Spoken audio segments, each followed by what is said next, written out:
1, 2, 1, 2. Yo. Fresh white paper, hip-hop maker. Blasting through the speakers, gonna disturb the neighbors. My mark on the bed, so you know she caught the vapors. Smoking that loud with the Hennessy chaser. Fly like a pilot, she feeling on my privates. I'm drinking like a pirate and fighting like I'm Irish. But I know to be a tyrant. The track is really biting, I'm getting real excited. Ain't no time for biting. Lyrical stamina, bring it to an amateur. Pussy slam dancing up, probably on camera. Daily illustrationist, been a hood favorite. Mr. Illy Bang, stay street like the pavement. Architect with the bars, got my weed from Mars. Winning from my slap will leave your face scarred. Respect my cabinet, put you in the emblem. Light you on fire, so sage can light a cigarette. Your balls don't got venom just like me. You can't move crowds just like me. Grew up in the struggle just like me. Smoking that good loud, yes indeed. Your balls don't got venom just like me. You can't move crowds just like me. Grew up in the struggle just like me. OTG always succeed. I spit the hot flame just like I was dousing. She rides my cock, her tits is bouncing. Front push your legs, sweep your face on water fountains. You lost your manhood, still never found it. You think you fly like a child, you're grounded. See you on the avenue, people always clown them. He's an embarrassment, the one that be around them. Throw him in the Bronx River, go ahead and drown them. The junker a rap, steady like a spike back. Catch him with a pimp strap, spitting that whack crap. I beat a silverback, mixed with a beer. Turn up, mix the alcohol with beer. Got that weed. 1, 2, 1, 2. Yo. Fresh white paper, hip-hop maker. Blasting through the speakers, gonna disturb the neighbors. My mark on the bed, so you know she caught the vapors. Smoking that loud with the Hennessy chaser. Fly like a pilot, she feeling on my privates. I'm drinking like a pirate and fighting like I'm Irish. But I know to be a tyrant. The track is really biting, I'm getting real excited. Ain't no time for biting. Lyrical stamina, bring it to an amateur. Pussy slam dancing up, probably on camera. Daily illustrationist, been a hood favorite. Mr. Illy Bang, stay street like the pavement. Architect with the bars, got my weed from Mars. Winning from my slap will leave your face scarred. Respect my cabinet, put you in the emblem. Light you on fire, so sage can light a cigarette. Your balls don't got venom just like me. You can't move crowds just like me. Grew up in the struggle just like me. Smoking that good loud, yes indeed. Your balls don't got venom just like me. You can't move crowds just like me. Grew up in the struggle just like me. OTG always succeed. I spit the hot flame just like I was dousing. She rides my cock, her tits is bouncing. Front push your legs, sweep your face on water fountains. You lost your manhood, still never found it. You think you fly like a child, you're grounded. See you on the avenue, people always clown them. He's an embarrassment, the one that be around them. Throw him in the Bronx River, go ahead and drown him. The juggernaut a rap, steady like a spike back. Catch him with a pimp strap, spitting that whack crap. I beat a silverback, mixed with a beer. Turn up, mix the alcohol with beer. Got that weed smoke in the atmosphere. On my way to the strip club, hell yeah. Beats get body, you can't stop me. I love shorty head game and sloppy. I roll with tyrants that's controlling the environment. Keep tracks firing, keep the streets admiring. All these other bums should be retiring. Give them the pink slip, please just fire them. Balls don't got venom just like me. You can't move crowds just like me. Grew up in the struggle just like me. Smoking that good loud, yes indeed. Your balls don't got venom just like me. You can't move crowds just like me. Grew up in the struggle just like me. OTG always succeed. That's right. Kata you mother skunks. Jugging out of rappers in the goddamn building. Word up, BX representative. Smack the shit out the damn president.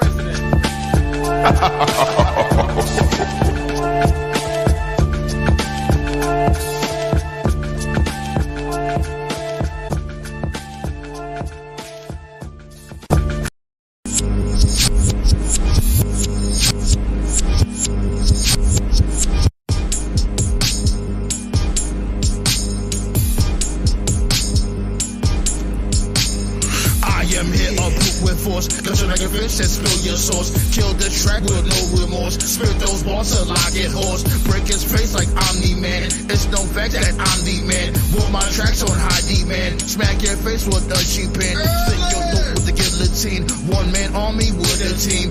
Wanna ski in your dream. dream. Cannot run that laser beam. Niggas never had that block on lock. All that bullshit needs to stop. All you do is lie a lot. I had sacks right in my sock. What you do was search for a purse. Pop them shits like they your search. Put a grenade in your wife's purse. Top of the grade on this nice verse. Hit you with that Novocaine. All you had yourself to blame. Most these rappers have no shame. Welcome to my hall of pain. Bumming now, so don't get better. Don't want that shit on my sweater. Go gorilla for that cheddar. Don't be a victim, just get better. Bumming now, so don't get better. Don't want that shit on my sweater. Go gorilla for that cheddar. Don't be a victim, just get better. Break your graffiti in your face. Kill that beat, don't leave a trace. Hopefully don't catch a case. Opposition isn't safe.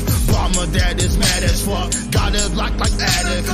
Fuckery, I had enough. Growing up, I had it rough. But my family held it down. Let me get a couple rounds. Toast to my dudes at Ghost Town. Charlatans is not around. Zap the taste right out your face. Every day I paper chase. Have the safe at mother base. Use a waste of the human race. Shout come boss. Got my rivals seeing stars. Not celebrities retard. Hit in the dark, throwing darts. Now you know the consequences. Niggas on the way and hopping fences. Got it from the mud deep in the trenches. This track slapped hard, knock him senseless. Bumming now, so don't get better. Don't want that shit on my sweater. Go gorilla for that cheddar. Don't be a victim, just get better. Bumming now, so don't get better. Don't want that shit on my sweater. Go gorilla for that cheddar. Don't be a victim, just get better. Pop, there goes your top. Pop, there goes your top. Pop, there goes your top. This bumper clock will never stop. Now pop, there goes your top. Pop, there goes your top. Pop, there goes your top. This bumper clock will never stop.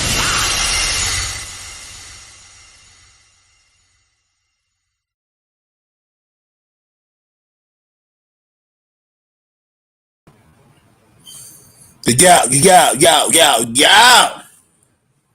1 2 1 2. What's going on, everybody out there? The Roundtable sounded back in real quick. But we talk about the old-fashioned Rasslin, let y'all know what's happening. Y'all already know the vibes. And happy Black History Month. But before we put our knife and fork into this whole topic and the other wrestling news that we have at hand, first and foremost, rest in peace to the genius. You know, for the people out there that don't know who the genius is, he was the manager of the Beverly Brothers. I know him from the Beverly Brothers. I know he used to wrestle before then, but I'm not really privy to that information at this moment. I just always known him to be the manager of the Beverly Brothers, and he had that scroll, that wooden scroll with him. He carried that shit like everywhere, and he just had that. I guess you could say he was a one of a kind type manager because he never really interfered in much matches. If you think of it, he may have interfered in like less than a handful, but he was a manager that would basically get you over in a promo. Before the Beverly Brothers came out to the ring, he would cut a promo about them in the ring, in the squared circle, to get them over. And it sucks, that we just losing our legends. Like the older we get, the more of our legends, the more of our heroes are just, leaving this earth. And I just wanted to say that before we get into the mix of things. I guess Macho Man wanted a manager in heaven. So what better manager than his own brother? Salute to the Poffos.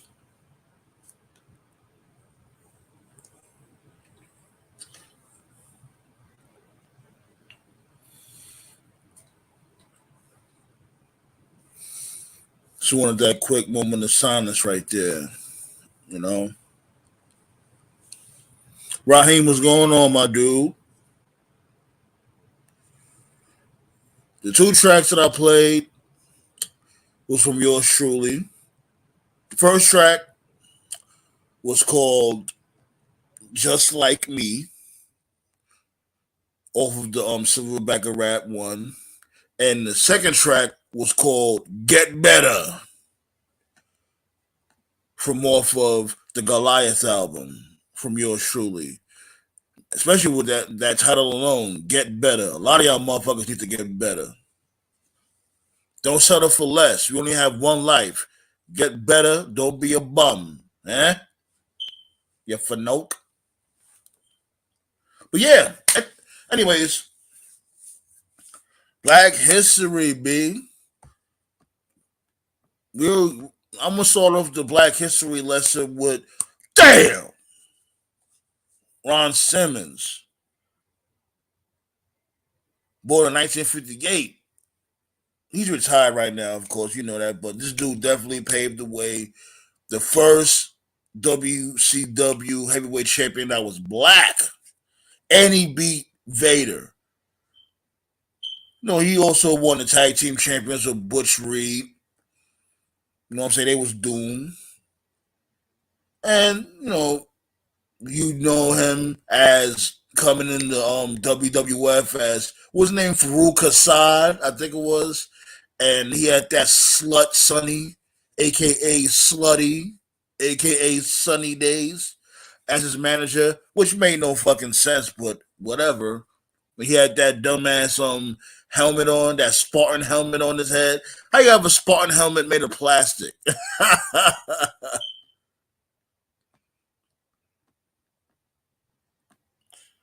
If it's you, that's right, B. Yep, he definitely was. Shouts go out to the Henny God. Then after that, you have him becoming the Acolytes. He was Hell's henchman down with Undertaker's ministries, the Ministry of Darkness, and then him and Bradshaw, they had branched off and started doing their own thing.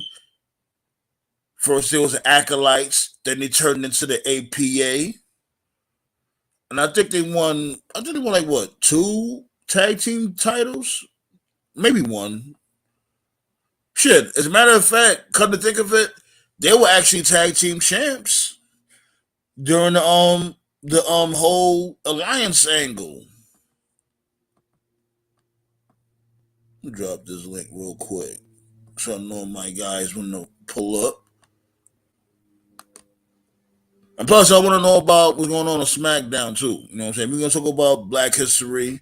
I just felt like why not start off with Farouk, because given the fact that he was the first, so like first commercialized black heavyweight champion. We know we had other black champions from in the past, but we'll get to that some other time. Bam! There you go, right there. The APA was an awesome tag team along with the Dudleys. Hell yeah. You know what I'm saying? This dude had that motherfucking Dominator. The fucking Dominator. I remember the first time I seen that move. He just dropped motherfuckers on a thorax with the Dominator. I remember he used to kill Jeff Hardy with that damn move. Jeff Hardy sold that move like a motherfucking beast. Okay, JCD said he about to come through. That's what's up, B. Bring up my comrades up in here.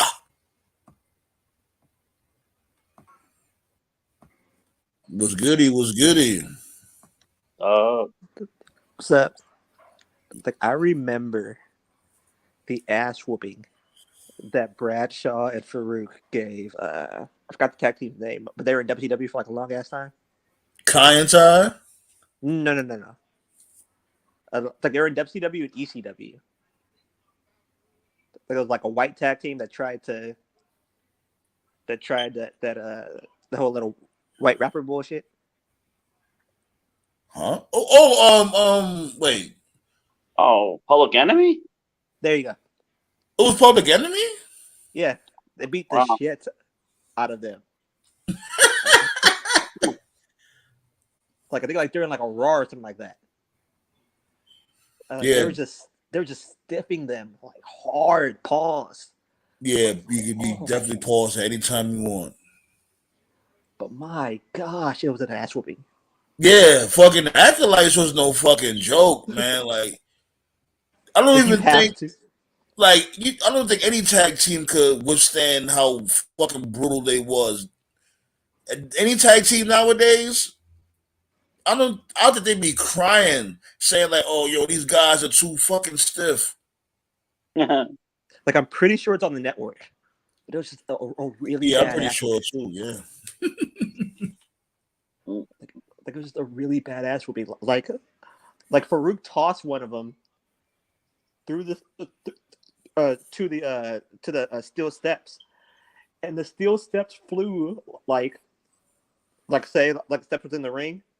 I think I remember you talking about. Yeah, called him one of those hammer throw Irish whips.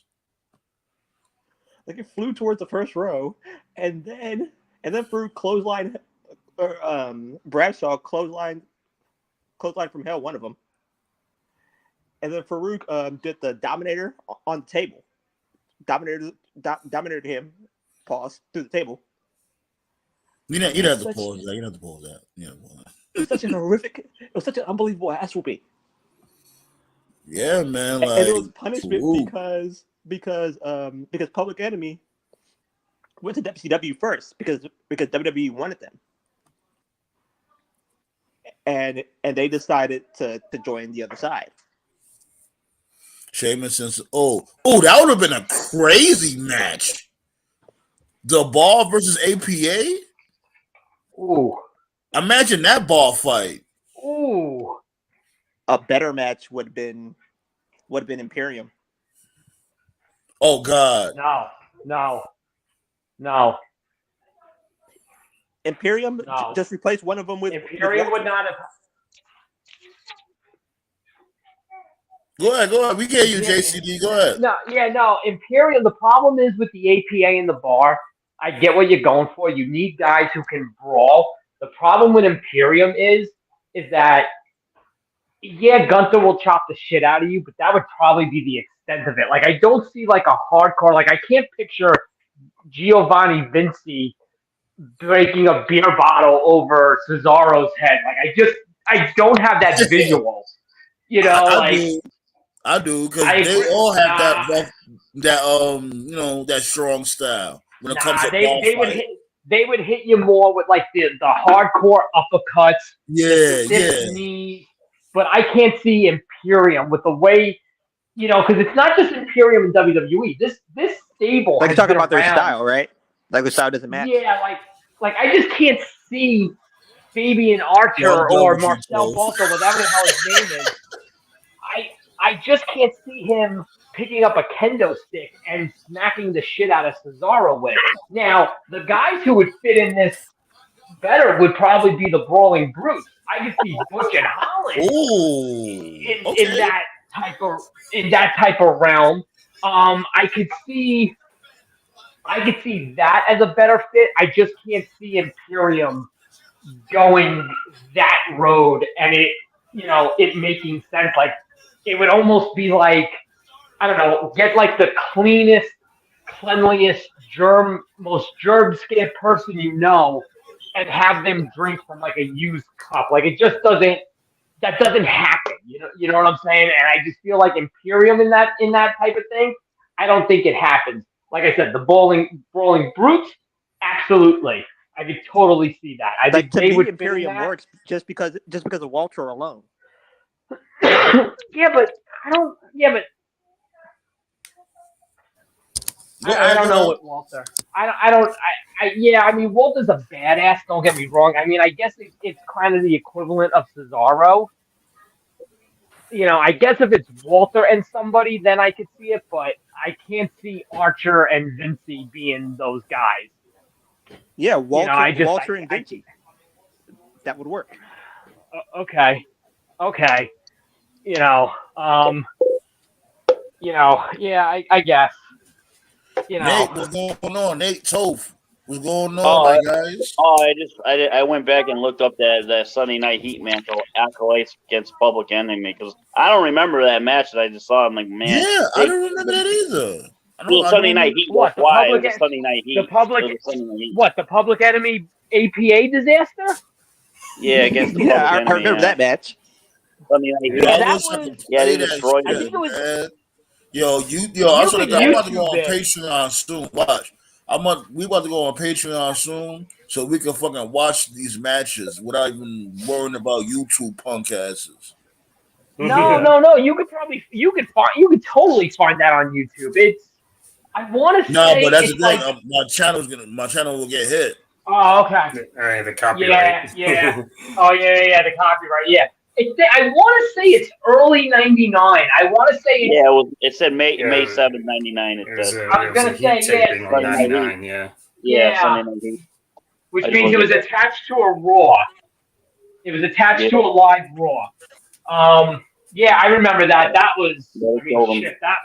That was Ron Simmons. That's what that was. He was. That was chairs and tables. Bradshaw helped. No, it was a. He definitely helped. Like, when they came, Bradshaw helped. You know what's the crazy thing about APA? Hold on. You know what's the crazy thing about APA is that there was no weak link in the APA. If you really think of it, they was both just on some beast mode type shit. You know what? It was the wording. Yeah. The wording was what got me. Was they said they weren't going to take the table spot, and Bradshaw told that to Farouk, and he was like, "Hey, they said they're not going to do the table spot," and then Farouk said, "Well, let's just bring the table to them." You know what I think they should have? I think they should have stayed as bodyguards.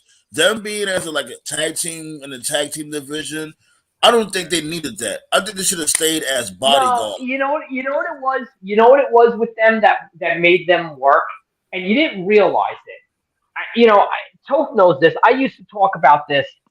There was always, back in the day, there was always a tier level of guys. Like when Hogan was around, if you beat Duggan, that was the guy you beat before you got to Hogan. Bravo was that guy for Earthquake. So you're saying that the APA was that tag team? The for APA Taker? were the guys that you could beat if I don't know. I'm sure I'm messing up the timeline here, but you'll get. I know you're going. Let's say the Hardys. Because you remember at first the Hardys were the tag champs. And Eddie Christian was. I know you're going. Like basically, because you remember they was Hell's henchmen at first. They was this dude Bum the Taker's that was his hand. That was his right and left hand man. Like, that was his henchman, right, so to speak. You see, the way I see it, every company. They were the Acolytes originally. Every company needs shooters. See, the way I see it, every company. You need to have shooters just in case shit goes south. Yeah, WWF. It was like Steve Blackman, Ken Shamrock, APA, and WCW. It was like Harlem Heat, Vader, Paul Orndorff, and TNA. It was that was more Vader than anybody. Yeah, right. TNA had nobody. Dixie Carter was the heavy.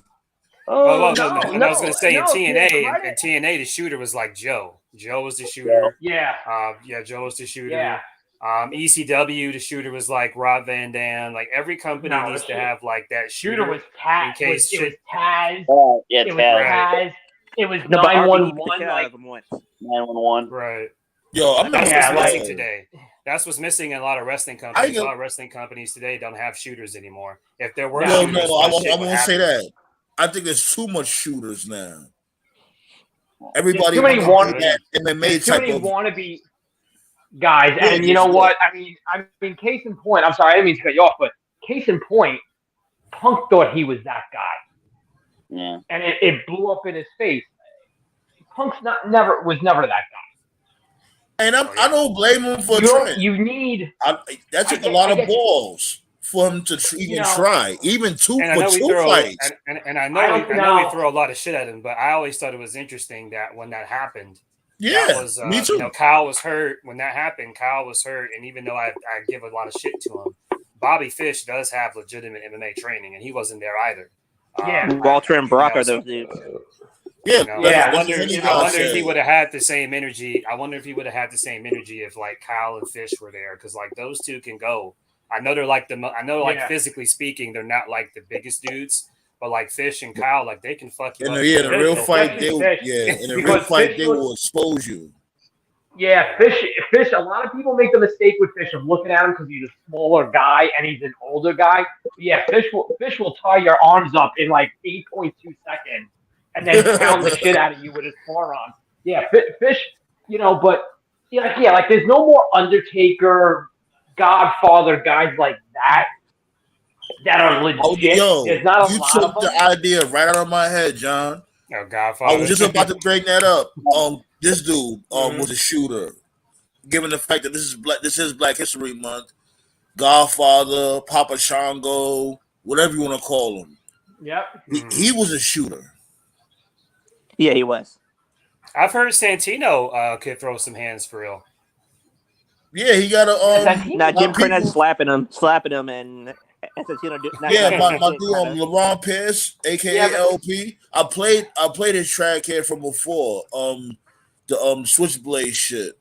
He's actually training at his school, the Santino Morales school.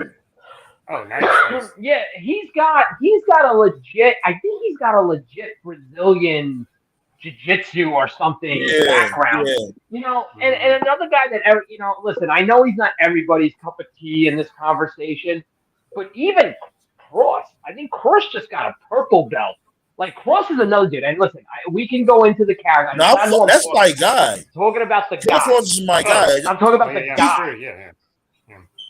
He's got a purple. He's got a purple belt in something, and he will legitimately like fuck you up. Mm-hmm. I've heard both sides. I've heard he's like. I've heard he can be one of the nicest guys, like when you meet him. But I also heard like if he has to, he will rip your fucking head off and do it with a smile on his face. You know what it is? You know what it is? He just has to translate that to TV. That's what that is. He's got to translate. Yeah, I mean, listen. Like I said, you know what it is with Killer Cross? I'm not turning this into a Hold on, JCD. Hold on. JCD, John, hold on. I got you. You know what it is? With this dude, Killer Cross, he got to take off that lily pad off the top of his head. Like, that haircut is not it. He needs to get back to being bald. When he was bald, he looked like a legitimate beast. The problem is, I think or at least he was. I know he was doing some acting, and I think that's why he grew the hair out, because he was one guy who, again, we don't have to go into all the history with it, but like he never got bitter. He never did an interview. He just went about like, all right, listen, I got released. Okay, what am I going to do next? Yeah, you are. Okay, right. And I think he was doing either a movie or he was doing like a TV show or something, and that's why he had to grow the hair out. I'm sure Freddie Prinze gave him some gigs. Freddie's got a lot of insides in the business. So, the thing about Cross is that he took his time. He figured things out. Yeah. I mean, listen, I've heard some things, and I know, whatever, but I heard there was two schools of thought. The guys who needed to be signed on day 91 or day 31 if you were in that NXT cut, or the people like a Cross, like a Gargano, guys who kind of sat there and waited it out and played it smart. And those are the guys, that's the difference right now. Well, I definitely hear what you guys are talking about, but let's not get too far off topic. Matter of fact, first and foremost, what's going on in SmackDown? I see that backstage segment with the Usos out there, with Roman Reigns and Jimmy and Solo and the Wise Man. That was a nice backstage segment right there. Yeah, it's setting up. I don't know. I mean, do you want it spoiled? Because SmackDown is over.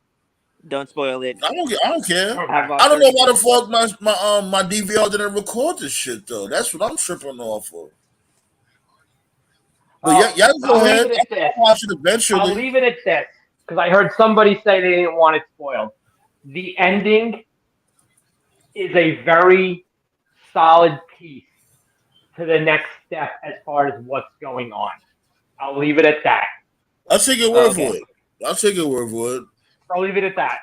Don't let me down now. If it's some bullshit, I'll call you out, John. Don't do that to me. No. I think it's a relevant step. I mean, listen. I think Stevie Wonder could see where we're headed next.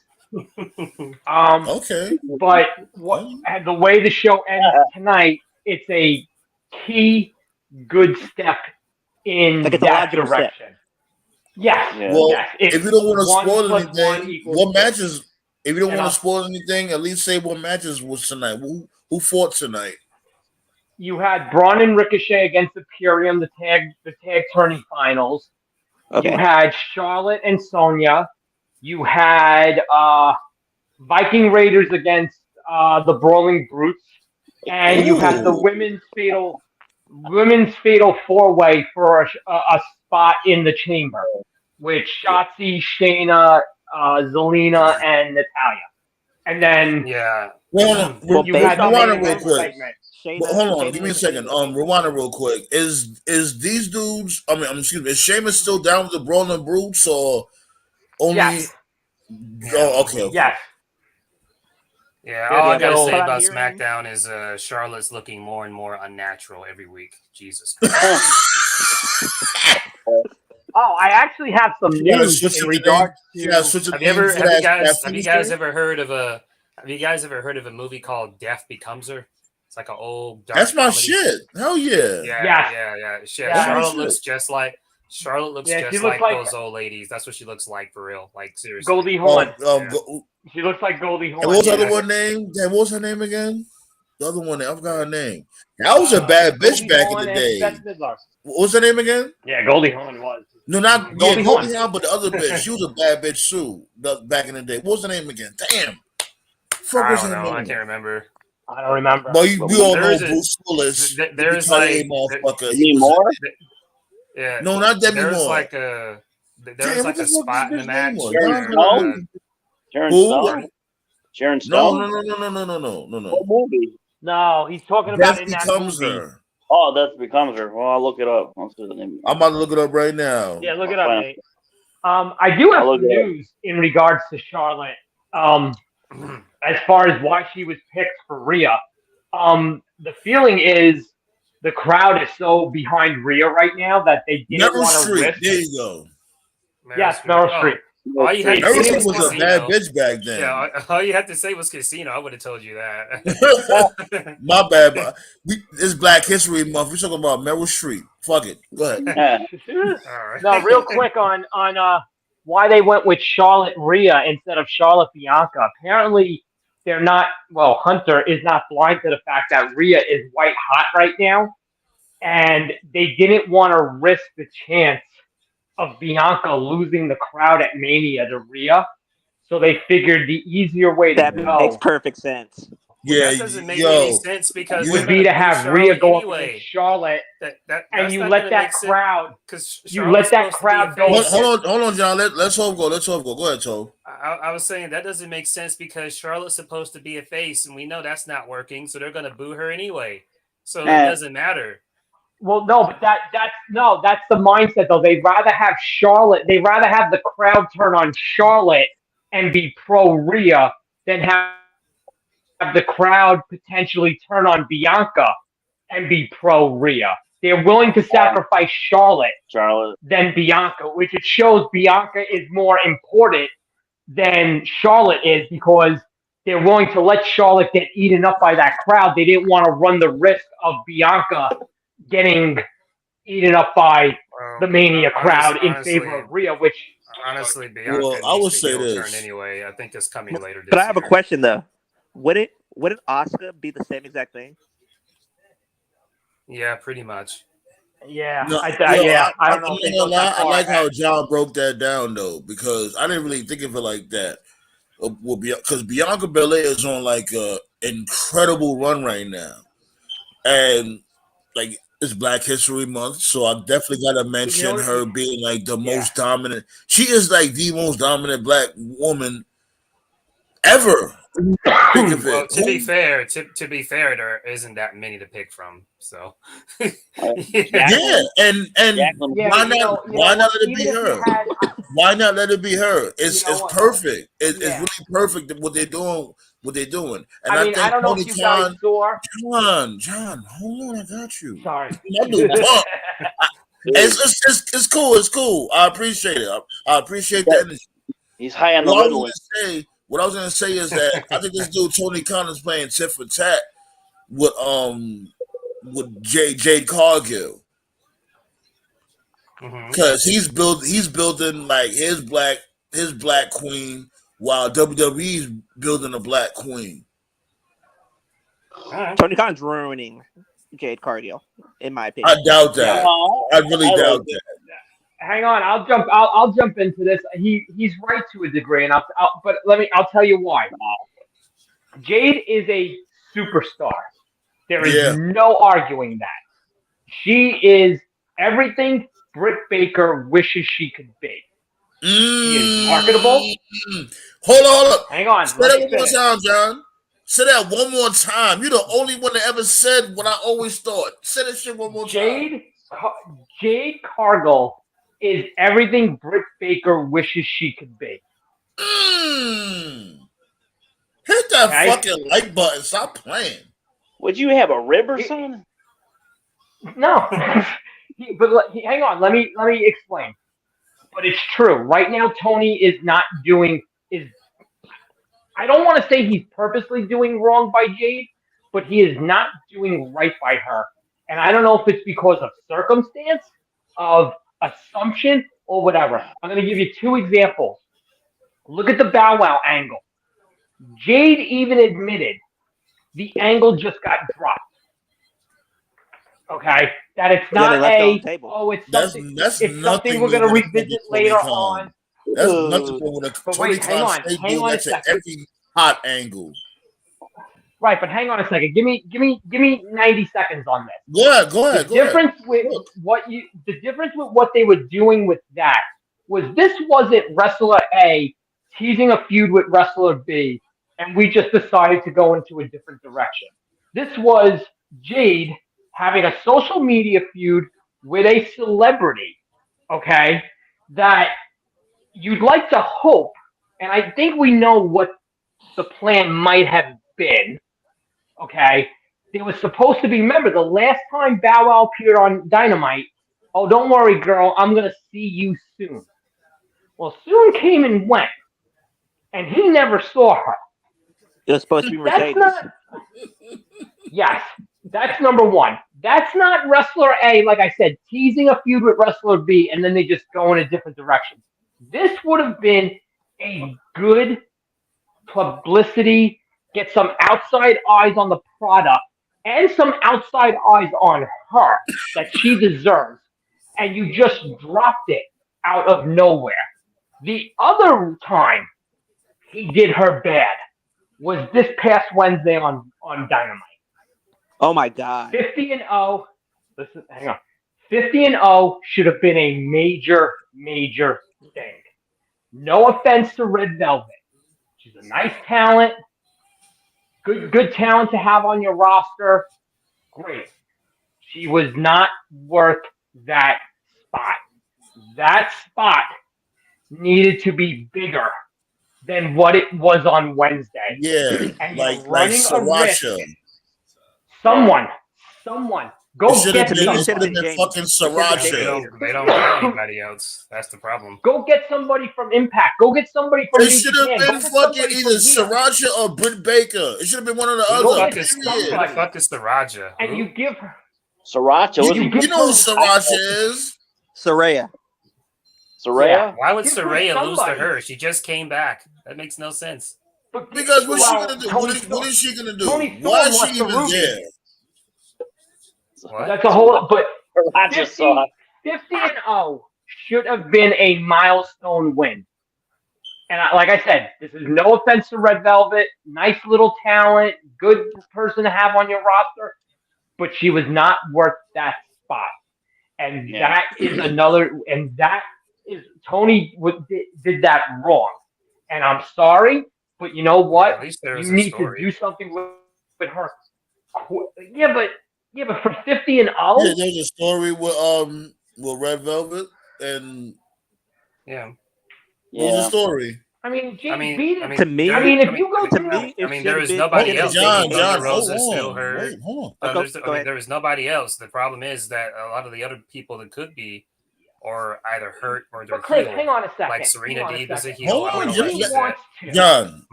John, hold. No, you got to give people a chance. No, all I was going to say was that it wasn't that big of a deal to me because it's like a lot of the other people that they could have used for the spot are either already a heel or they're hurt. I think Serena Deeb could have been a nice 50. The crowd likes her, but I don't know if she's hurt or whatever. I haven't seen her for a while. Thunder Rosa could have been that person, but she's hurt. And, Britt Baker's a heel, I guess, or kind of a face. I'm not really sure. Athena just turned heel. Yeah, Athena is heel, so it couldn't be her. You can't use Jamie because she's champion. Title for title. Chris Statlander is still hurt. So the only really other thing I can think of is, well, you suggested, getting somebody from Impact. And the impression I get is that Impact is still salty about being holed out from the previous relationship, which just there's no options. So I don't see what person you could have theoretically brought in for this 50th win. There was no availability. So they used Red Velvet. And although it wasn't a big flashy name, there was a story to it. She was part of the baddies. She was tired of dealing with Jade shit. What's the other one's name? Not Red Velvet. What's the other baddie? She was an Impact too. Kiera Hogan. Yeah. She left too. At least there's a story there to it. The only issue I have with Jade is not any of the stuff that John said. I just wish that there was a little consistency with the baddies because in the beginning when they were doing the baddie stuff, I was like, okay, this is cool. It fits Jade.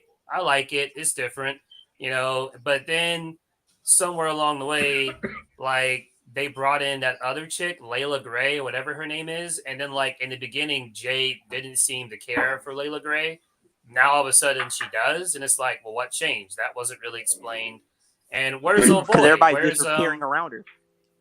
Yeah. Where's the manager guy? Where's he at? He was with Jade at first. Mark Sterling. Yeah. There's a lot of subplot stuff with Jade that's just sort of it just stopped and there was really no story. But here's the thing with Tony Khan, period. Yo, Tony Khan fucking sucks. He just sucks. Why we just can't admit that? He is not a good booker by himself. He's not a good booker by himself, period. He's not. He's inconsistent. He listens to nobody. That's his problem. This motherfucker is nobody. Yeah, that's not true, Black Star. I can't say that. No, every time AEW does something stupid, they change course almost immediately. That's one of the main differences between them and WWE. If they do something that doesn't work at all, they take note of that and they change it within a week or a week and a half. I'll give you some examples. The fucking Nightmare Collective back then, that wasn't working. What did he do? He killed that shit. That should have never even been a thing. Dark Order wasn't working. What did he do? He made him a comedy gimmick. The Daniel Garcia guy wasn't getting over. He wasn't getting any reactions. He had a main event with Bryan Danielson. What did he do? He put him with Jericho. Hold on. The Dark Order, the reason why they became a comedy act was because their leader died. No, that's not because they became a comedy. I won't say that. No, they became a comedy act. They became a comedy act because they started doing goofy shit on BTE, and at the time people liked it, so they just went with it. Yeah. Unfortunately, Brody died around that same time, and so everyone forgets the payoff to the BTE stuff with the Dark Order was going to be Silver, getting fed up, leaving the Dark Order, and to be fair, Brody would have put Silver over $1 million. You're right. Yeah. To be totally fair. You can even go back and watch Brody's last match. He, Brody, when he lost to Cody, he told the other Dark Order members to go away, but he was cool with Silver. It was like they had like a Raven Stevie thing going on. Remember how Raven used to always treat but it was Stevie coming. Like shit? Silver was going to end up standing up to Brody, and like I said, Brody would have put him over like $1 million. Real quick, I got cut off for a second. Getting back to the Jade thing, I don't blame any of this on Jade. That's not what I was saying. It's like what you said, Sam. Like the problem is, and what I was going to start to say to Toph was, when he wants to, for male talent, he can go get this one from this promotion. He can go get that one from that promotion. He could bring this guy in on a one-off. You're going to tell me with a straight face that he couldn't find somebody big for 50? Because if you go through the other 49, Red Velvet's been on that list at least twice. Yeah, I understand you're absolutely right. You're absolutely right. The story was there with the fallout from the baddies and all that. I get that. But I'm talking about with this streak they got her on. 50 was always the magic number. And you want to sit there and say it was probably supposed to be Sasha? Okay, I'll give you that. It probably was at some point. Or the Bow Wow angle was supposed to be Sasha? Absolutely. But he could have gotten anybody. You're going to tell me there's nobody in Impact he could have borrowed? You're going to tell me there's no one in AAA he could have borrowed? There isn't anyone in Impact. No, there isn't. They don't want to do business. You couldn't borrow Deanna? You couldn't borrow Deanna? You couldn't borrow I'm Grace? only telling you what I'm hearing. From what I hear, Impact is salty on the previous relationship. So if they don't want to do business, they don't want to do business. And this goes back to what I said the first time when they did business with Kenny. You're going to tell me though there's no one in you couldn't go to AAA. You couldn't get, let's say, Taya for this. There were bigger people. Taya Valkyrie. Well, we also have to be realistic. We know there are certain wrestlers that Jade is not on their level at all. Like I could accept. I'm just spitballing here. I could accept like an OG, like say ODB. Or someone like Victoria for a one-off. Like, I could accept that. But Jade is not on the level of a Talia or a Deanna Purrazzo. Like, she's just not. They may not be bigger stars than her. That would have made it all the more meaningful. That's my whole point. Okay? And Taya, maybe Deanna wouldn't have. I think so. I think Taya could have carried Jade to a very good match. And I think Taya would have sold solid for her. I do. Well, I think it's deeper than hold on. It's deep. Here's the thing, right? It's deeper than rap when it comes to Jade Cargill, right? Because we all know that she's not really that much of a mat general, ring general, technician, what may have you. This all goes back to management. This all goes back to management at the end of the fucking day. Who's a part of management? Why is Jade Cargill not getting better in the ring? Why is she still sucks in the fucking ring? I don't think she sucks. She's getting better. She's a lot better than she was 6 months ago. You go back you will go back to when they were hiding her on Dark and Rampage about a year ago, give or take. She wasn't wrestling on Dynamite. If you go back to, let's say, 2021, she wasn't wrestling on Dynamite hardly at all. They were hiding her when they could edit her. She's now go watch her now. She should be putting on clinics. You 50 and old, you should be putting on clinics. She's doing little things. Was Goldberg putting on clinics? No. No, he was not. Yeah, I mean, you can't do that. She's doing little things. He was sending people to the clinic. She's doing little things where I can tell she's gaining more confidence. Like, I was. But here's the problem. Here's what nobody is talking about. Hold on, y'all. Hold on. Let Nate talk, because Nate didn't say nothing in a while. Go ahead, Nate. All right. No, I was about Jade. They're booking her right because they're not booking her like Goldberg. Because if they're booking her like Goldberg, she'll come out being like 45-0 on Wednesday, and then the following Wednesday she's like 53. So at least they're doing like one match at a time. Yeah, that's WCW math was comical. Yeah, exactly. They're booking it. But nothing like Chris was saying. That Red Velvet was a perfect opponent because people are injured, and if you're gonna bring in like a big star from another promotion for what, to lose? Oh yeah, we're gonna bring you in for a one-off to lose to Jade.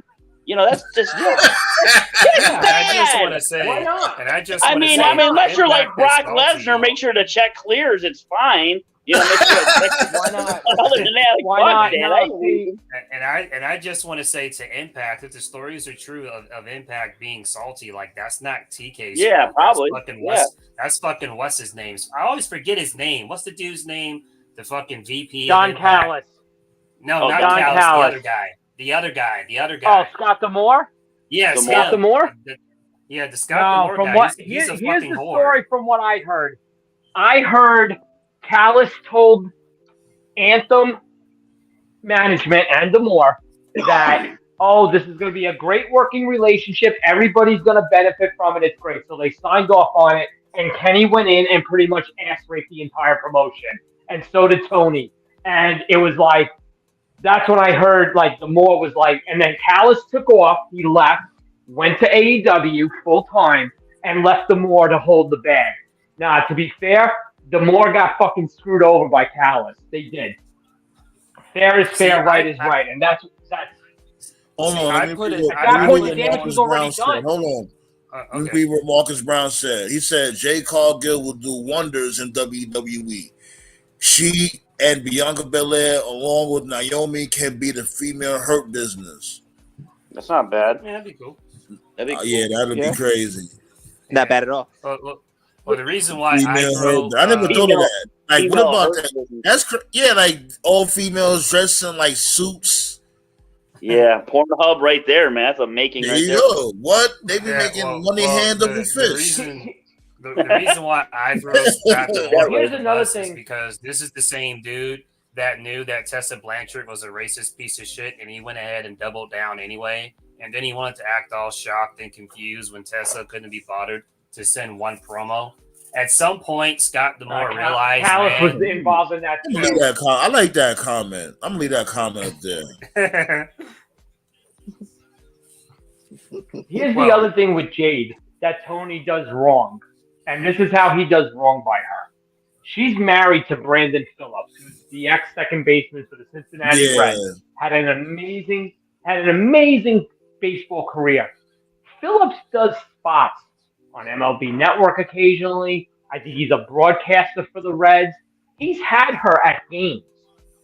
You don't hear any mention of it. But yet Bianca just filmed Wheel of Fortune this week, and that was all over WWE social media.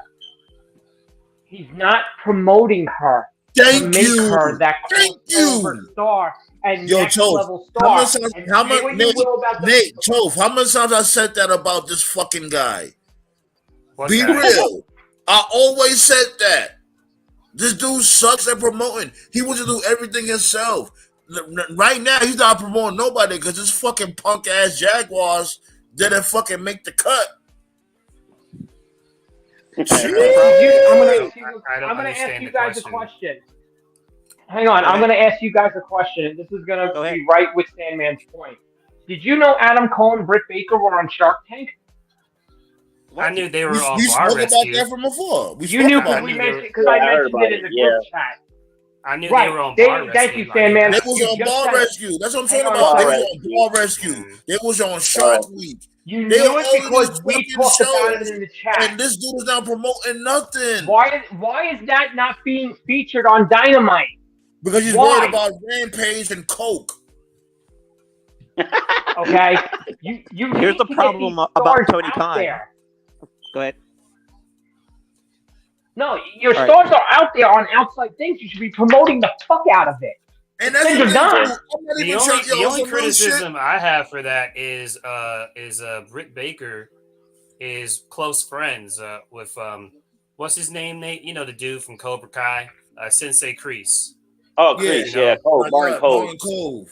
Yeah. So she's legit. She's legitimately his dentist. So they're good friends for real. And he's made like 2 appearances on AEW. And so one of the things I've been confused about is wait, Cobra Kai's had like how many seasons? Like, surely you could have AEW wrestlers make at least like one cameo. Yeah, cameo. They're about to come out with the what would the point be? They're about to come out with another If he doesn't season. promote it, what's the point? Any money back, you won't see nothing AEW like on the final season of Cobra Kai. These motherfuckers play Judas on Cobra Kai. The only reason I mentioned that is I told the story before. Sometimes small cameos like that go a long way. I told the story to Nate because how I discovered TNA was from the Chris Rock movie, Head of State, and that scene where he got beat up by Jeff Jarrett. What was it? The Harris Brothers, K Quick. I said K Quick. Yeah. Here's the problem. That's the main thing. Here's the problem with Tony Khan. Here's the problem with Tony Khan. Tony Khan never books black superstars with any consistency, like at all. Look at Powerhouse Hobbs, for instance. What the fuck happened to him? I don't know. They've been doing vignettes for like the past, I don't know, like the past few months. Has he? Oh yeah, he's supposed to be going back to the block. Like, man, you should sell crack. Have they ever getting ready to do Boys in the Hood too. Have they ever put on social media?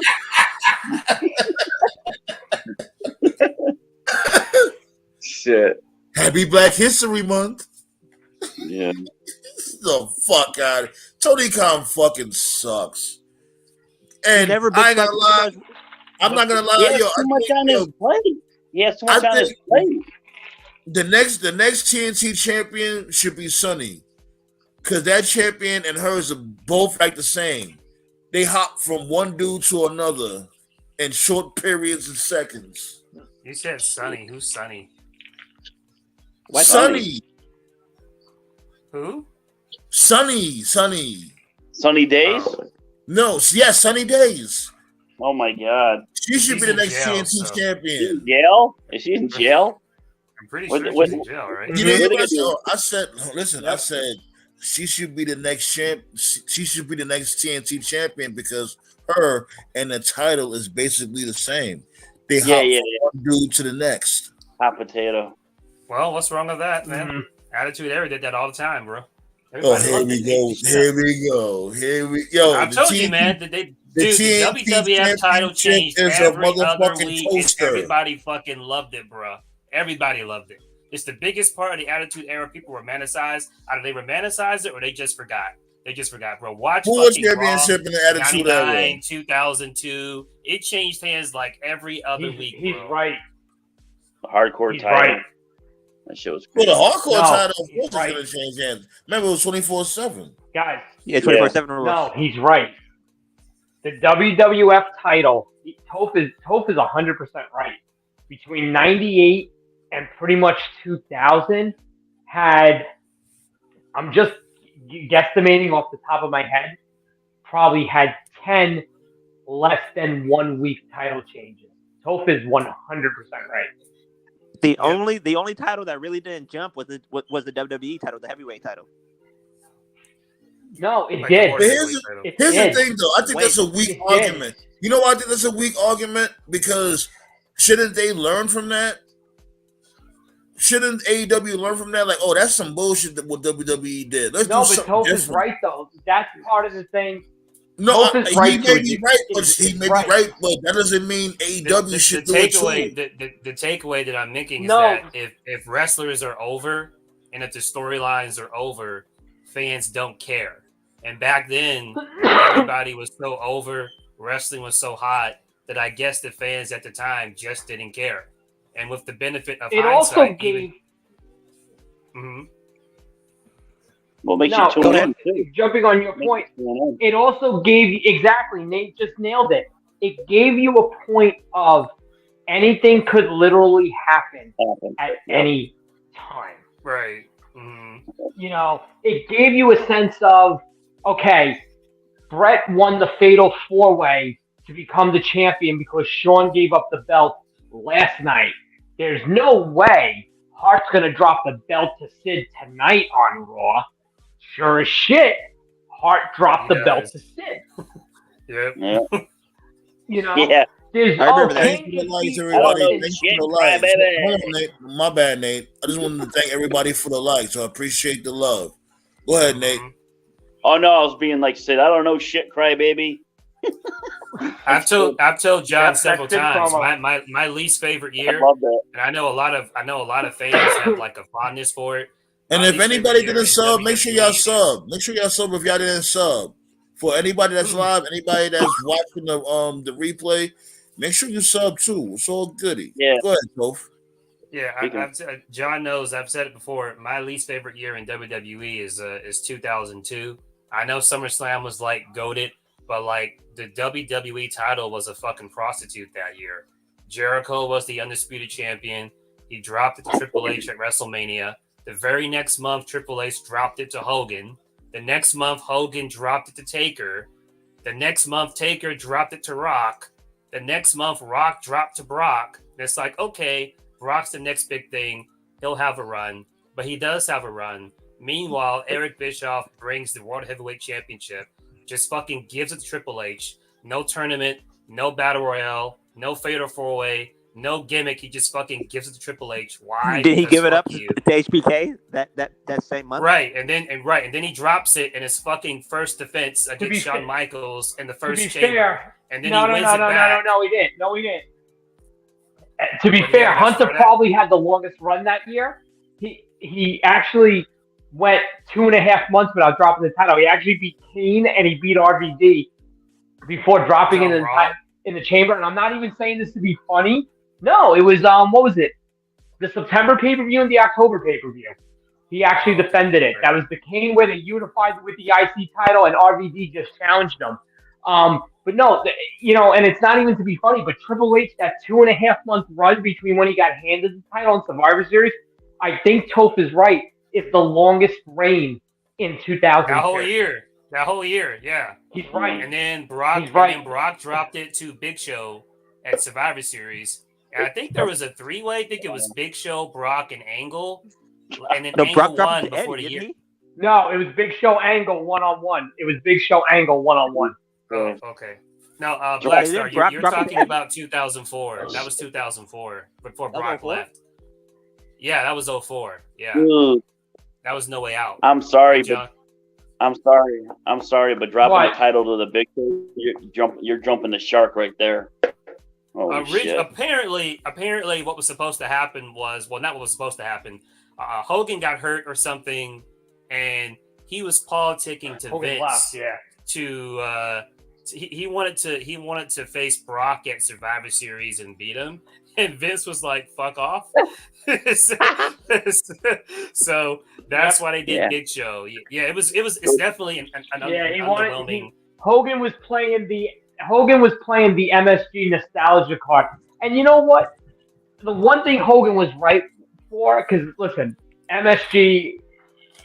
Say what you will about Hogan, but MSG, even in 02, 05, I was there when he returned to help Michael.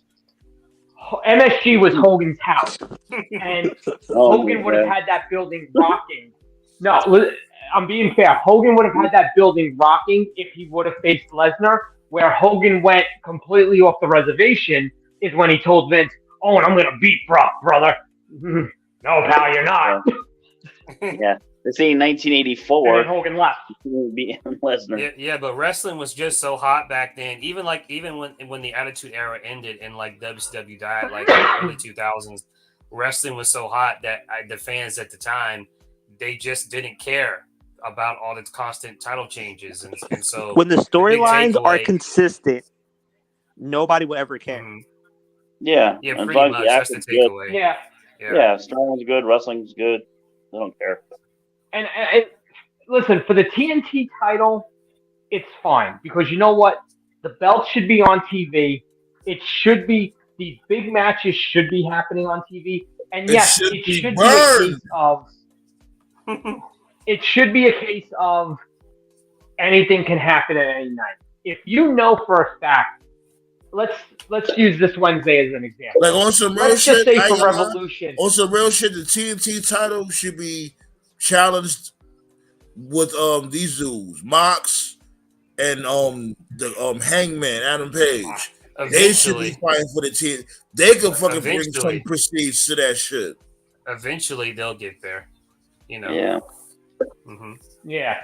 That motherfucker's crazy. Sure. The only consistency with the TNT title was really Cody Rhodes. No, from the very beginning, the TNT title was always an open challenge belt. That's what people forget. It was always open challenge from the beginning. People forget that. That's where Ricky came in. That's where Eddie came in. Right. Yep. There is, it's a TV title. The match with Brody was just. The match with Brody was just like, okay, you want to challenge her? They should constantly remind motherfuckers. They should constantly remind motherfuckers like, yo, remember the TNT belt is the open weight, open challenge belt, whatever. You have Excalibur fucking saying 1,000 words per minute. You can't fit that in his motherfucking script? Bro, they don't have to remind you because they fucking show you. Darby had a match with Kushida. Kushida's not signed. That was a main event. Yeah, that was a main event. That was a main event. You know what? Oh, God, that was a main event. So they do tell you. They do. But why was it the main event, though? Did that really have to be the main event? But you see, that right there, don't forget, but that right there plays to my point about Jade.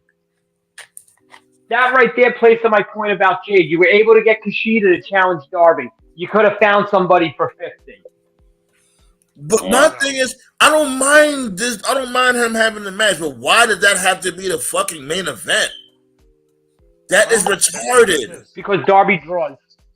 Darby draws. If you look at and there's something that comes out. You know what? Now that y'all say that, I'm gonna do my due diligence. And I'm gonna come up. I'm gonna see what's going on with that. Just keep that in mind. I'm gonna do my homework. I told you about this, man. During that AEW NXT shit, when they were first doing the AEW NXT thing, I know wrestlers don't draw like they did 20 years ago, but during that original AEW NXT war, wink wink, there were certain wrestlers. Every week they were on TV. The numbers did go up. Every time Riho had a match, the numbers went up. Yep. Every time Darby had a match, the numbers went up. When they put the NXT belt on Charlotte, the numbers went down. But when Sasha and Bayley showed up, the numbers went up. That was every time Sasha and Bayley were there, they beat AEW every time. Sasha so Darby is a draw, bro. Toph is 100% right. Okay. I'm gonna keep that in mind. Listen to me, Sandman, listen to me. Listen to me. I'm going to tell you exactly where to go for this. There's a guy on Twitter, Brandon Thurston is his name. Yeah. He does the ratings every week, and then he posts he posts the quarter hours. But what he also does is he tells you what's in that quarter hour. He tells you what was in it, and you go and look at his stuff. It's a lot of research to do. Darby stuff goes up. It does. It draws. So you know what? If he's drawing, he should either be opening. But don't they have? He should be at 9 o'clock, or he should be main event. The Darby match. And I'll tell you why he draws. And to anyone who doesn't get it, and you know who's dropping? You know who's dropping? MJF is dropping considerably, which is mind-boggling. But it's not my like they have to look. This dude MJF is not really doing anything. Okay, for instance, right? We'll see next week. You have him cutting promos, cool. You know what I'm saying? But have him have a match here and there. Or have him doing some shit. He's supposed to be the devil, right? Have him doing some devilish shit. Have him in the back, have him backstage, like basically being conniving. The issue with MJF is that, and Jericho has a similar issue, but right now I'm just going to focus on MJF. The issue with MJF is all his feuds are entertaining, but they're the same. Whoever he's feuding with has to go through hoop after hoop after hoop to get a shot with him. It's old school. It's very Harley Race-like, and I appreciate that. But you can't do that every single feud. You know, I appreciate the fact that he's old school and the fact that he barely wrestles. So it's like the few times he does wrestle, it feels special. That's true. I appreciate that. To me, MJF is at his best when he's just making random appearances, trolling people. Like that one particular week, I think wasn't there like 1 week where he was like in a skybox? This is before he was champion, by the way. He was like in a skybox when he had the chip. We had the chip. That was that Grand Slam. That was that Grand Slam. Yeah, that one. Then there was like another week where like I think like and I can tell you something about that though. Hang on, Toph, let me tell you something about that because I know guys that went to that show in Queens. The expectation was, and this is fans' fault. It's not Tony's fault or MJF's. The expectation was he was going to come down from that skybox and cash in, and when he did it, I think a lot of people got pissed, and they never changed course with his segments going forward. And maybe this week, if the tide changes when he actually wrestles Takashita, but his segments are as champion are not drawing. And this is a bad time for Tony to have this happen. When your champ's not drawing, no matter what company it is, that's a problem.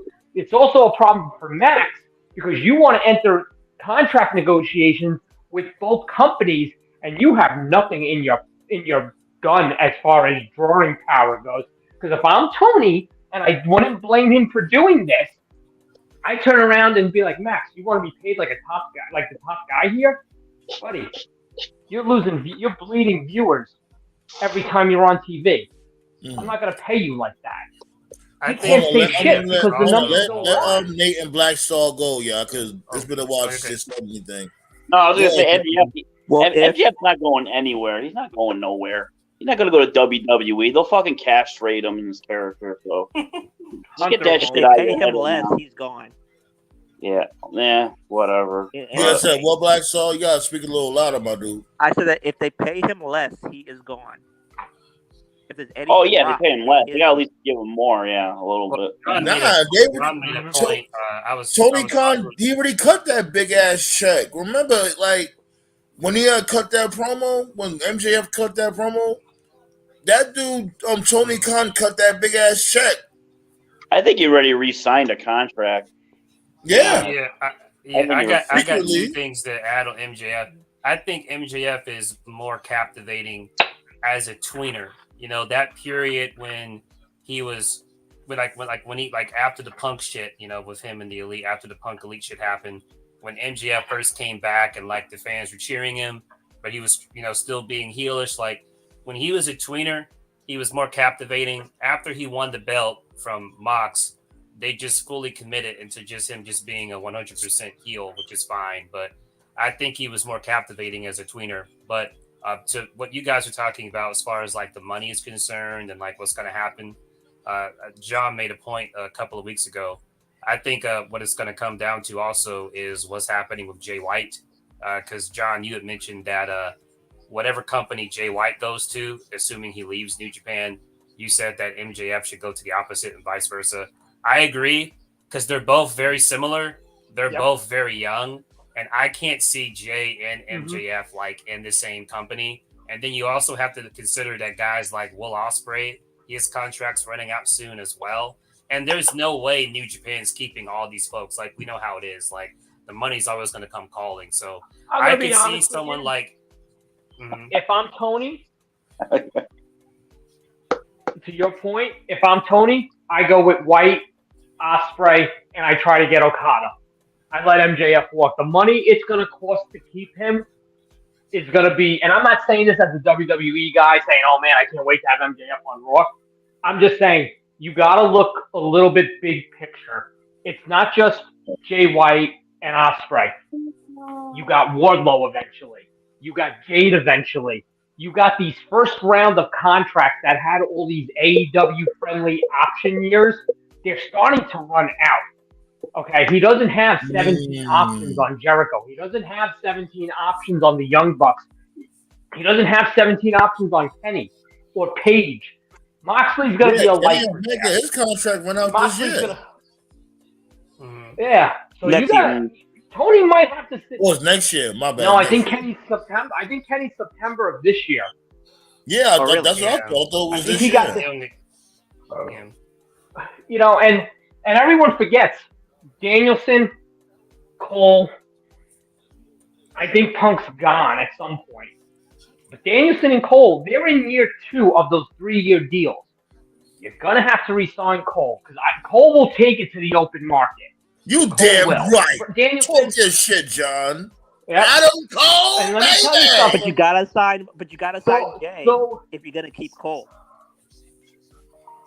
Mm-hmm. Adam Cole, I'm telling you, I think Jay Cody Rhodes and Adam Cole is their year this year. This is gonna be their year. They're gonna take. I think they're gonna bring, especially Adam Cole. He's gonna. But I'll tell you right now. But Tony Khan cannot be the fucking booker. I don't trust Tony Khan with Adam Cole. Why? Adam Cole was done right by TK. TK booked him just fine. Cole was like one of the most protected guys before he got hurt. Yeah, he was fine. Yeah. When it comes to the in-ring aspect, what we literally just spoke about is Hangman. I don't see how you can. I don't see how you can. Hold on. We literally just spoke about. He lost to Cassidy. We literally just spoke about how him and Britt Baker was on Bar Rescue on Shark Week, and he didn't even promote it. Okay, well, he still took care of him though. I mean, he protected. Yeah, that's like in the in-ring aspect. That's what I'm saying. Let's really be real though. Like I said from before, when it comes to AEW, if y'all just want to focus on the in-ring aspect, y'all should have just stayed on fucking YouTube or something. Y'all supposed to be a worldwide conglomerate. You know what I'm saying? Y'all supposed to be that solid. I'm gonna say something. I'm gonna say something. And it's a reality. Hold on, John. Hold on, John. Give me a second, because Marcus Brown did have a question. It was a pretty decent question too. Okay. He was like, he's asked who we got winning the U.S. Championship match inside Elimination Chamber. Honestly, I got Rollins winning and going on to WrestleMania 39 to defend the championship against Logan Paul. Yeah, well, he's fighting Logan Paul no matter what, though. I agree, Rollins. That's right. I don't think it matters. I've heard there's some steam behind Gargano getting the U.S. title. Yeah, I've heard that. I'm going for Gargano. Yeah. I've heard maybe if not at the Chamber, I've heard they might do. Theory might lose, and whoever wins the Chamber, as long as it's not Rollins, might face Gargano at Mania for the U.S. title. I've heard there's a little push for him to get that belt. Yeah, and here's the thing with Seth Rollins already won that belt. You know what I'm saying? And they just took it right back off of him. So why win it again? The problem with Rollins, the problem with Rollins is that he's been like I call it the Chris Jericho spot. Like, the title drought. After Jericho was undisputed champion, after he lost to Triple H, there was a long period for like 4 or 5 years where Jericho was just like in the same upper mid-card spot, was never really in the mix for the world title, could be, and he was always just like he was always featured, he was always in some program, but it was just like a holding pattern until finally he broke through, and finally, like, when he was doing the stuff with Big Show, when he was wearing the suit and shit, that was when he finally figured it out and became right. Like, do you understand what I'm saying to you? Like that version of Jericho, which to me is still the best version of Jericho. That was when he finally, in my opinion, became a legit. Right. That was when he became like a legitimate main eventer. Like Rollins has been in that same spot like since fucking 2018, and so it's like every year, like, and it's like what's happening is he's going through the same shit that Balor's going through, where it's like every year fans are like, okay, this will be the year where like he'll be re-inputted back into the main event scene, and it doesn't happen. Then it's like, okay, it'll be next year, doesn't happen. It'll be next year, doesn't happen. It's like after so many years, you kind of have to call it and be like, that's the spot they see him at, and which isn't a bad spot to be in, but it's they have something planned for Balor though. Now. I think Balor trusts Triple H enough for him to be paid. Well, yeah, I mean, I think Triple H trusts Balor more, but Vince certainly didn't. Vince, because it was clear how Vince saw Balor. It was very clear. Oh, yeah, come on. Remember that segment with the beef injury in the ring? With the beef? Yeah. The beef. Yeah. The Balor one was killed Balor in Vince's eyes. Yeah. The best. Wow. A lot of beef in here, pal. Yeah. The list with Jericho is my favorite because I like when he did with the fucking Ellsworth. We got a little kid lost at ringside. That was great. Call him Vince McMahon. And then was that Raw talk after the pay-per-view? Seinfeld looking guy, you just made the list. It was like he's going up to everybody. See, that was with see to me that was the beginning. That was really the beginning because like up to that point, I always thought. I mean, I still think overall Jericho is a pretty chill guy, but to me, it was the shit with Owens that really changed them because it was like, you know, I got this over, I got that over. But then it was wow, he got a fucking notebook over. So when he got a notebook over, I think that's when he was really like, fuck this. I don't need Vince anymore. That's really when you start to see him change. He's admitted that. He said that what was that, 33? When he was actually okay with them not being the title match. He said what pissed him off was the fact that they went on second. He said that was what pissed them off. He said he understood. That was the hottest story. Okay. That was the hottest story in the company. Yeah, he understood the title. Go ahead, John. Go ahead. You can hear you. Oh no, he said he understood them taking the title out of the match because it would have given it a more personal aspect and a more of who could win. He said but like I said. He said what really pissed him off and really opened his eyes was the fact that he figured they would have went on maybe second or third to last. He never in a million years thought they would go on second. He actually said he would have been okay opening because the opening's a good spot too because you get the crowd worked up. If the crowd's hot, they're fresh. He would have been okay with opening. He felt them going on second was a death spot. Well, I agree.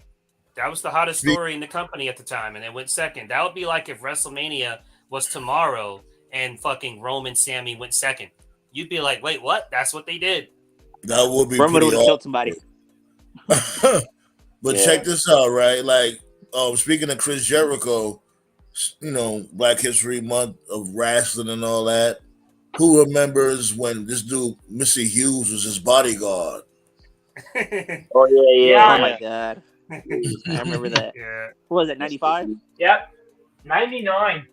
99. You know what I'm saying? Kansas City own Missy Hughes. He's from KC. KC. You know, it's crazy, too. What's crazy is he struggled those first 6 months. Mm-hmm. What's crazy is like that's actually one of the biggest what ifs for AEW's history because you know that was the main reason that was literally the main thing that just made Jericho just go, yeah, I'm gonna start just doing my own thing. So like imagine if the match not necessarily main evented, but what if it was higher on the card? Well, if it was higher on the card, what if it let off? That means Jericho would have been happy. If Jericho would have been happy, that means he doesn't go to Japan. If he doesn't go to Japan, he doesn't face Omega. If he doesn't face Omega, then All Out doesn't happen or All In doesn't happen. And if All In doesn't happen, that means AEW doesn't happen. It's crazy to think that the dominoes start to fall all because of one small thing. AEW would have happened. AEW would have happened because Tony originally thought, and his own words were, Tony claims that he had the idea in 2018. So that was before Jericho Kenny. Yeah, I wonder where. And the story has always been. The story has always where he got that idea. Right? You know, yeah. The story has always been that that Tony wanted to start AEW with the mindset of getting Punk back into wrestling. That is the story that has always made the rounds. It was never about the elite. Story like that before. Yeah. I heard that. I believe it. The story I heard was that Kenny. The story I heard was that Kenny Jericho was basically. Hold on. Let Black Star go ahead. Black Star, go ahead. A better what if is what if Cody Rhodes would have never gotten Take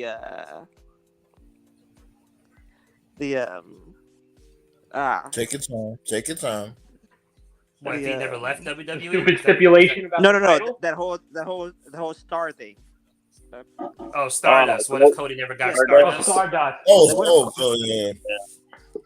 So what if Cody Rhodes honestly, never got Stardust? I think Cody would have probably either, all that happened, like all seriousness, all joking aside, all that happened not long after Dusty passed away. After Dusty passed, I think he would have, Stardust or not, he would have left anyway. I think Stardust just sped up the process because he probably would have needed to take a mental break. I think the Stardust, all that did was it just sped it up quicker. That's what I think. He would have came back. I agree with that. Yeah, that shit really did. He did really feel down doing that whole gimmick. Remember when they had them teaming up? They tried their best to get that whole Stardust gimmick over. First, they had this dude with his older brother Goldust, and then after that, he paired them with these dudes. The fake ass Legion of Doom dude. Ascension. They got buried on day one. Yeah. I'm surprised. I'm just in shock that Dusty didn't die sooner from fucking Goldust and Stardust. God. Remember, he was Stardust at first. Yeah. That was his nickname too. Dusty Rhodes. Yep. Was it Stardust? Yeah. I'll say this much, Black Star. I think that if White Dust. I'll say this much, Black Star. If the Stardust thing never happened, he definitely would not. He would have traveled the Indies still, but the Bullet Club shit would not have happened. No way. Yeah. No way. Yeah. I don't know about that. Like that means that they would have went with Cole. They would have went with Cole faster. Yeah. I don't give a shit. I don't give a shit what anyone. But you know what? Cole still would have went to NXT. Cody would have ended up in the Bullet Club anyway because that's when they lost Balor, they lost Styles, they lost Cole. They would have needed that name to translate back here in America because you gotta remember too, in 2016, 2017, you knew who Kenny was, but not everybody did the way they do now, obviously. And that was really the time frame when they were first starting to really be more than these random Japanese guys that would show up when ROH would get ass raped by New Japan twice a year. When they would do these random Japanese guys a lot. But no. But what I'm saying is for like the American audience, it was okay. Who the fuck is Bad Luck Fale? Like what the fuck? Now you've got people kind of knew the Bucks, but now I know that guy. That's Stardust. Well, that's Cody Rhodes.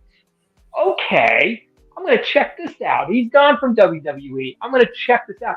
It helped translate a little more, and I think it still would have happened because they needed that transitional guy. But Toph is right. After Dusty passed, he was done. He was done mentally. Like he couldn't even. The story is, and Cody's even told the story, that after Dusty passed and he took like that month or two off, supposedly they sat with him and asked him, "What do you want to do?" And he even tweeted this. A quote from Dusty was, "Finish what you started." And he told them, "I want to be Stardust still." And they were like, "Okay, that's the role you're gonna be."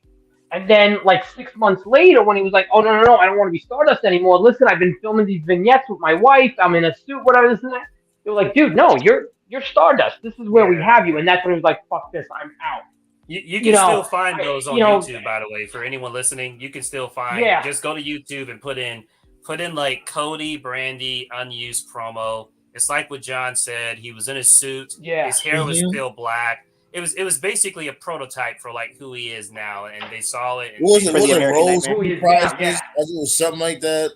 Yeah, Rose Corporation. Like one of those infomercials, something like that. Yeah, it was almost like something like that. Yeah, it's weird.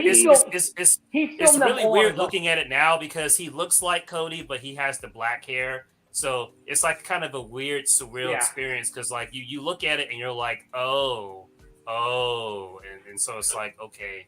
You finally get like what he was trying to do, and at that time they just weren't for it. But obviously now they are. So it's like Speaking of Brandy, Brandy might debut tomorrow night. Oh God! Tomorrow? What's tomorrow? Tomorrow night with Vengeance Day. Vengeance Supermarket? They Tomorrow booed night? Yeah, What's I tomorrow night? There's an NXT show. Okay. Oh, Independence Day? Yeah. Oh, Vengeance God. Day. No, Who's she Vengeance. gonna be? She gonna be the Vengeance manager Day. at the concession stand? If they No, booed but if they booed it's Randy, at that's first it. they show back on the road. NXT trying to represent for Black History Month. Wait, is Brandy that green? They feel like she's got to go to NXT first. I figured she'd at least go to main roster. Oh my God! I don't know. What is she gonna go to? What is she gonna do there? She gonna be down with what? Schism? What the fuck that name is? Put her with Top Dollar. With the Rock Rope. Schism. I always got what Brandy was trying to do in AEW. Like she basically just wanted to like do her own. She doesn't want to be known just as Cody's wife, and I respect that. It's just everything she she did did didn't work. That's why she'll go to NXT first. She needs to develop. All right, well that's fair then. I wish Well, her luck. hold I on. hope it works out for her. Last question of the night. Yeah. Which is a good question. This dude Marcus Brown asks, where in the hell is Malachi Black, Andrade and Miro? I'm gonna answer that first. Miro don't want to do the job to nobody. Yeah. Malachi Black is like fuck TK, and Andrade he's trying to get Charlotte pregnant. I think House of Black's been back, bro. Yeah. No, they're back. Yeah, House of Black's been back for a while. On Rampage? Yeah.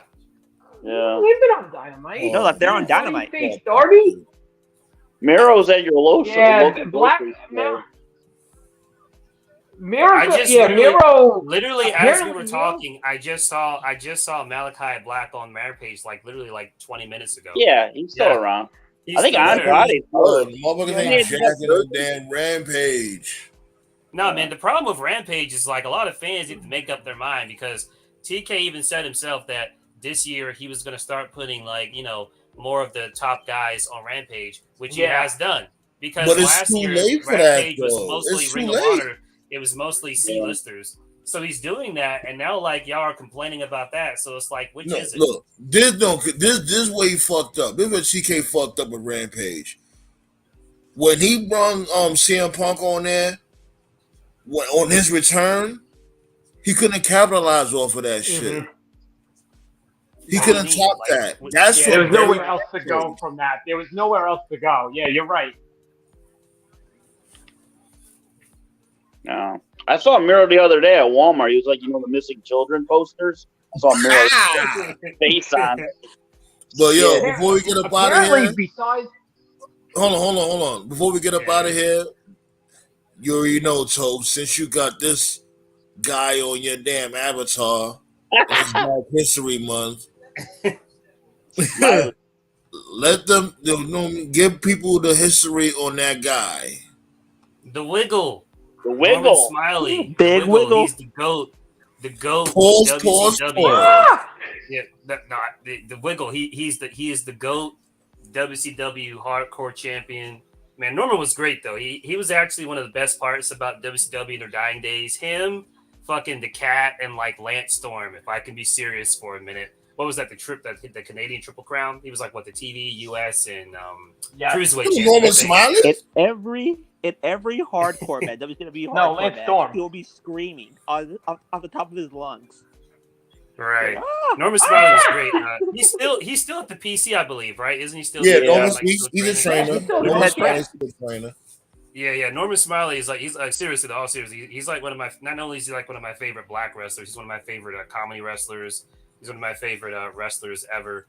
Unfortunately, he never got that big break. Well, he did get a big break. It was just when WWE was dying. But yeah, man, he's an unsung hero to me. He's one of the founding fathers of comedy wrestling, and you don't really hear him talked about as much as like say Crash Holly or a Santino or whatever. But yeah, man, Norman Smiley's great.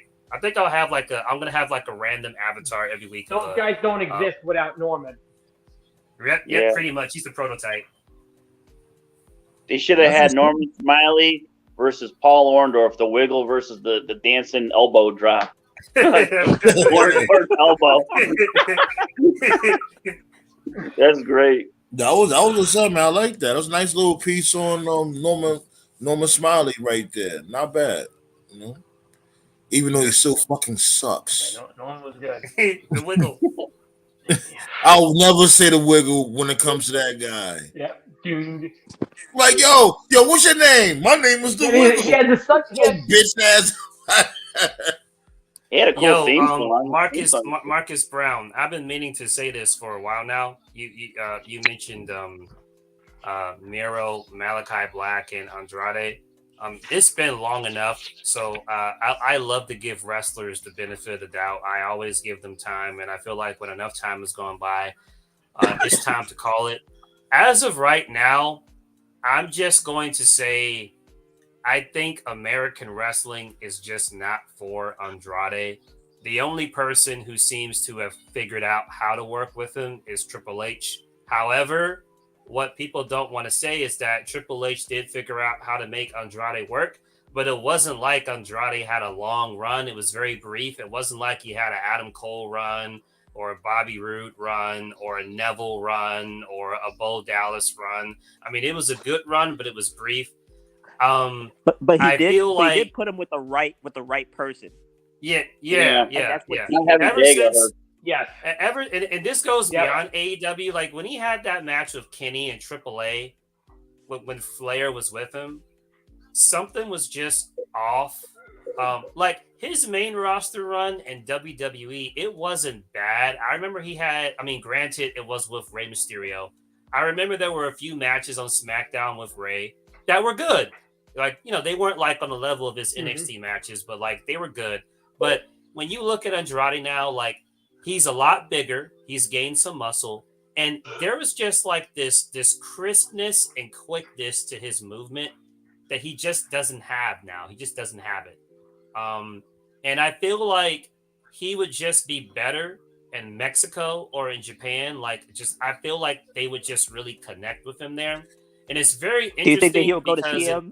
The CMLL, and just join with New Japan. So I got you, my dude. You know what it is, Sue? With Andrade, since he came to AEW, he bulked up a lot because he tried to do that luchadorian salsa style in WWE, and then it really get in the main roster. It didn't really get him anywhere, and I guess he figured that maybe I got to switch it up and be more of a powerhouse. Yeah, and let's really be real. Cody Rhodes buried him in AEW. Ever since then, he haven't been the same either. and what's also interesting is there are Latino dudes who don't appear often on AEW as much as they should, but the few times that they do appear, like they're over. Like every time Bandito appears, which isn't often, the crowd is really into him. And every time Phoenix or Pentagon appear, the crowd is really into them. But it's like every time Andrade has been given an opportunity, and TK did give him opportunities, like I never really saw the crowd into him like that. Because he didn't really get. Do you? Like I said, because Cody Rhodes buried him. That was his main opportunity. Yeah. He didn't beat Cody Rhodes. Do you guys think Andrade told Dragon Lee to not come to AEW, to not sign? I don't know, man. Andrade changes his mind all the time, bro. Because when he was because he did the same thing with Rush. He told Rush to go to WWE, not to come to WWE, not to go to AEW. Yeah, he changes his mind all the time. So, it honestly, figures that Flair's his father-in-law. Right. If I'm Andrade, here's what I say you do. If I'm Andrade, and the only reason I'm saying this for a two-layered reason. If I'm Andrade or if I'm TK, okay, let his contract expire. Let him go. Let him go back to WWE. And if I'm Triple H, pair him up with Charlotte. And the only reason I say this is as someone who doesn't care about Charlotte at all, Charlotte desperately needs something new. This queen shit is old and tired. Yep. So maybe if you pair them up together as an on-screen couple, it can give Charlotte like a new layer of a character, and maybe it can motivate Andrade. Maybe being with his real life wife or whatever can push him to that next level. If he goes to WWE under Triple H and like it's more of the same, then that's when we can officially just call it and just say, you know what, this guy just isn't it. Yeah. That's kind of where I'm at right now. I think you if think Zelina more Vega if he was goes in heel? AEW, would have helped. I thought she pitched that when she took off after, what was it, WrestleMania 37, and she disappeared like in February, and then she was not on that show, and then she came back like the night after. I could have swore, and I might be wrong, but I could have swore she pitched coming back as a heel with him. And I think Vince was against it because they didn't know where. Right. Yeah, I think Vince was against it because they didn't know how long they were going to keep him around. The thing about Andrade too, Like, with it his is possible WWE that Triple run H is pulls the everyone trigger. forgets. Yeah, but what everyone forgets about Andrade's WWE run is during the beginning of the pandemic, post Mania, he put on some fantastic matches with Drew. They went about 3-4 weeks where it was Drew Andrade. Maybe 2 out of those 3 weeks, and the matches were really good, and it proved that he's more than just a guy that needs to work with somebody like Ray, like the smaller guys. Like, he was able to hang with Drew, and he was believable, and maybe if Drew didn't just win the title, maybe those matches go a little differently. I think what Andrade tried to do, besides the fact that it's just his attitude is shit, and that's what it is at the end of the day, his attitude is shit. I think what Andrade tried to do and failed, because not many guys could do it, is he saw what Kenny did. You look at 2015, 2016 Kenny, and then you look at Kenny pre-injury. Kenny bulked up, but was able to keep probably like 98% of that style that made Kenny Kenny. I think Andrade saw that, figured, okay, well, you can be both, and failed miserably at it. It takes a special talent like a Kenny to be able to go from, I'm just throwing numbers here, and Toph would probably know better than me, to let's say go from 213 to 258 and still do 98% of the things you were doing at 213. Right. And if I think you look at those saw that takeover and matches, figured, well, I could do this. If you look at those takeover matches, like just look at his takeover match with, and I know it's with mostly smaller guys, but his takeover matches with Gargano, his takeover matches with, Malachi Black, some of his NXT matches with Ciampa, and just compare it to like his AEW matches with, like, say, Cody or whoever. Like, definitely it's not the same. It's not the same. Like, there's a crispness and there's a quickness that's just not there. I mean, he's still good. I just think that ultimately, when he went to their main roster, people were selling him behind the scenes or backstage. You need to bulk up. You're not a main eventer. You got to be a big guy to be a main eventer. It's hard. Yeah, it's not for everybody. Not every wrestler can bulk up and make it work. Like some of the guys look great. Like, I know, like, Miro's an idiot for not wanting the job, but when he was on TV, like, he slimmed down a lot. Like, he was great. Like, his matches were fine. He was good. Big look at Bill, Gunther. Cassidy, Gunther's in incredible shape. He's in great shape. Like, yeah, some wrestlers can just make it work, but then some wrestlers, like, when they bulk up, like, it takes away. He needs to stick with the lucha stuff. That's what brought him. I need to go on that regimen that Gunther's on. This little Gunther look like he's string bean a day with a glass of water. But anyways, I gotta wake up early tomorrow. You know what I'm saying? You guys are awesome.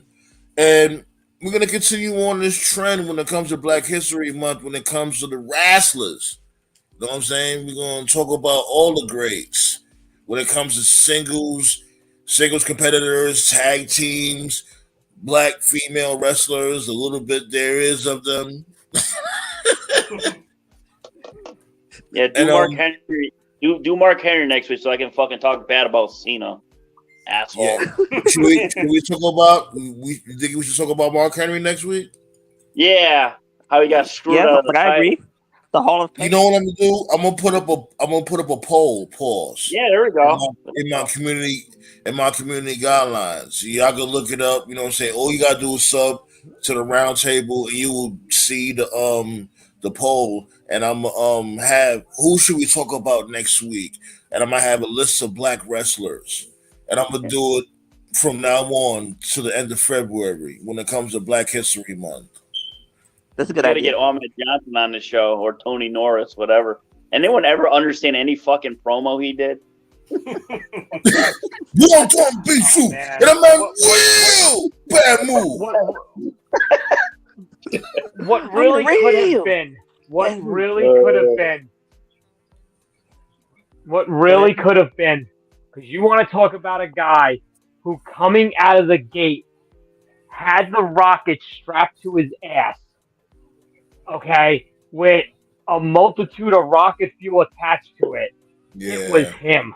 I mean, that body slam was on pace. Well, hold on. Let's save it. Hold on. Let's save it. Yeah. Make sure y'all vote. Just make sure y'all vote in the polls.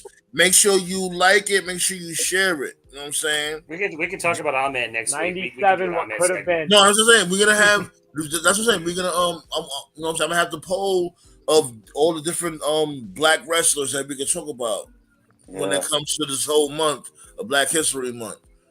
When it comes to the black male wrestlers, the female wrestlers, tag teams, all of that. We're gonna do all that. Just make sure you guys poll. You should just pull a guy and or a girl or a team and do it. You know, listen, this week we're gonna talk about so and so. Next week we're gonna talk about this one. The week after we're gonna talk about this one. And then we can wrap it up with how historically incorrect young Rock is about Rocky Johnson. No, the reason why I do that is, you know, it's gonna bring traffic. It's gonna bring more big of a conversation. You know what I'm saying? It's all about the algorithm. Shout out to my dude Algae Rhythm. Of course, you gotta talk about Sunny and how many black guys she fucked back then. I'm telling you, she should be the next TNT champion. Yeah. Hot potato. Fuck hot pockets. Hot potato. Anyways, you guys are awesome. Hot pocket. There you go. Y'all already know the vibes. Y'all all hail to the tribal chief. And peace out, motherfucker. Later. Late.